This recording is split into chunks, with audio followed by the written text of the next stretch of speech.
I'm Shauna Mingus, Culinary Arts teacher at NorthStar Academy. Do you have a vegetable in your refrigerator that's going to go bad soon and you just don't know what to do with it? I'm going to show you how to make a really easy, delicious, creamy vegetable soup with almost any kind of vegetable that you might have. So whether it's asparagus, broccoli, carrots, peas, sweet potatoes, cauliflower, almost anything will work.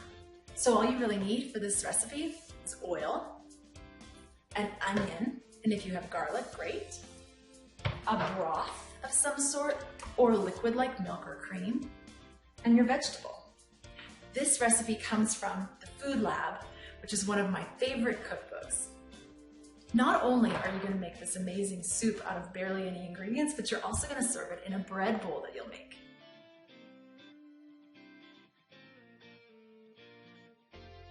Did you know that it only takes 4 ingredients to make bread? So if you're lucky enough to have flour, salt, yeast, and water, you can make your own bread bowl.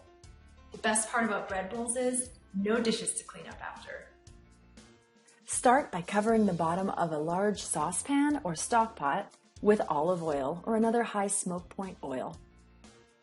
After a few minutes of heating on medium, add your chopped onions. You're going to let them sweat for about 5 or 10 minutes.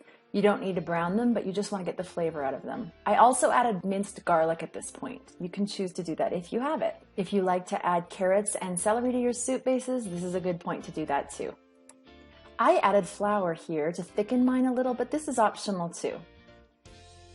Next, it's time to add your liquid, whether that's broth, cream, milk, half and half, or water. Next, add your vegetables. I pre-roasted my broccoli. This is not necessary though. I just wanted the taste of the roasted broccoli in my soup. You can actually just add chopped raw vegetables at this point and just make sure as you bring it to a boil that you let it cook long enough for them to soften, at least about 20 minutes. If you've pre-roasted your vegetables, you don't have to leave it as long. Bring it to a boil and give it a few minutes for the flavors to mix.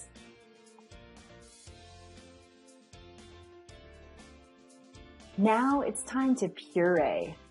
So carefully take your soup off the stove and bit by bit put it into a high-powered blender. You of course want to be careful not to do it all at once as the steam is so hot it could blow the top off. Not speaking from personal experience, of course. The degree to which you want to puree your soup is up to you. I want mine relatively smooth, so I puree it for a little bit longer. If you want to leave some larger pieces in, you can do that too and just turn it off a little bit sooner. If you're doing broccoli soup, then you might want to add some cheddar cheese at this point for extra flavor. And now it is time to serve it. If you want to learn how to make this bread bowl, stick around for a few minutes and I'll show you how. If you want your family to really be impressed, try putting some toppings on your soup. For the broccoli soup, I topped it with a drizzle of lemon juice, olive oil, salt and pepper, and a sprinkle of cheddar cheese. And now let me convince you to make this homemade bread bowl. It's worth it, and honestly, you don't really have anywhere else to be, so you might as well just make bread.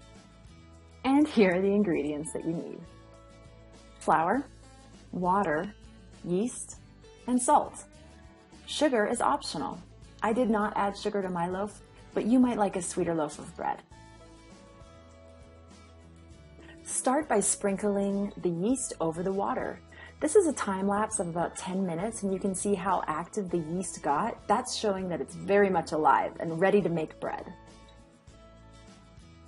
Next, after it's foamy and bubbling, you're going to add flour, salt, and sugar and mix it and then knead it for about 10 minutes. This is your workout since you haven't been going to the gym. So if you choose to do so, you don't need to use the electric mixer. However, if you have an electric mixer with a dough hook, go ahead and use that. You'll know that the dough is ready when you can make a little gluten window with the dough. If you can stretch it like this and see some of the light coming through, you know it's ready to go. Place it in a bowl, cover it with plastic, and let it rise for a while. For me, it took about an hour. I do live at higher elevation though, so it might take a little longer for you. And if so, great, because this is a perfect job for your kids to do. If your kids are like mine and finish their schoolwork at 7:30 in the morning, they need something to do. So ask them to be dough watchers. You can't move from that spot until this dough has doubled in size. And oops, be careful not to wrap it too tight or it might escape like mine did. This makes 2 fairly good-sized bread bowls. Tuck the sides underneath like this to make it smooth on top, and then you're going to cover it again and let it rise one more time. Once these have doubled in size again, they're ready to go in the oven. Slash a little X on the top to let some of the steam escape before putting it into the oven.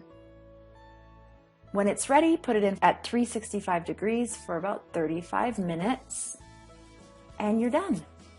The loaf will be golden brown and sound hollow when you tap it, and that's when you know it's ready.